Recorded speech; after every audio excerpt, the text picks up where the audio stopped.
ഒരു ഗസ്റ്റ് പറഞ്ഞു, sir room ഒന്ന് ഹോൾഡ് ചെയ്യൂ, പേയ്മെന്റ് ഞാൻ കുറച്ചു കഴിഞ്ഞ് തരാം അല്ലെങ്കിൽ കുറച്ചു കഴിഞ്ഞ് അയക്കാം. അപ്പോൾ നിങ്ങൾ ആ ഡേറ്റ് മുഴുവൻ ബ്ലോക്ക് ചെയ്ത് വെക്കാറുണ്ടോ? പല ഹോം സ്റ്റേ ഓണേഴ്സും ഇവിടെ ഒരു വലിയ മിസ്റ്റേക്ക് ചെയ്യുന്നത് കാണാൻ കഴിയുന്നുണ്ട്. ഒരു ഗസ്റ്റിന് റൂം ഹോൾഡ് ചെയ്തു, അതേ ഡേറ്റിലേക്ക് മറ്റൊരു ജെന്യൂൻ ആയിട്ടുള്ള ഒരു എൻക്വയറി വന്നു.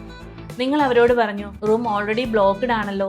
പക്ഷേ ആദ്യത്തെ ഗസ്റ്റ് പേയ്മെന്റ് അയച്ചതുമില്ല, അവസാനം വന്ന 2 ബുക്കിംഗ് പോവുകയും ചെയ്തു. അതുകൊണ്ട് ഹോൾഡ് എന്നതിന് ഒരു ക്ലിയർ ടൈം ലിമിറ്റ് വേണം. ഗസ്റ്റിനോട് പൊളൈറ്റ് ആയിട്ട് നമുക്ക് ഇങ്ങനെ സംസാരിക്കാം, ഈ റൂം അടുത്ത 30 മിനിറ്റ് വരെ അല്ലെങ്കിൽ 1 അവർ വരെ നമ്മൾ ഹോൾഡ് ചെയ്യും. അഡ്വാൻസ് കിട്ടിയതിന് ശേഷം മാത്രമേ ഞങ്ങൾ ബുക്കിംഗ് കൺഫേംഡ് ആക്കുകയുള്ളൂ. നിങ്ങളുടെ ഡിമാൻഡ് അനുസരിച്ച് നമുക്ക് അവിടെ സമയം തീരുമാനിക്കാനും കഴിയും. പക്ഷേ ഒരു റൂൾ മാത്രം, പേയ്മെന്റ് ഇല്ലെങ്കിൽ കൺഫേംഡ് ബുക്കിംഗ് ആയി മാർക്ക് ചെയ്യരുത്.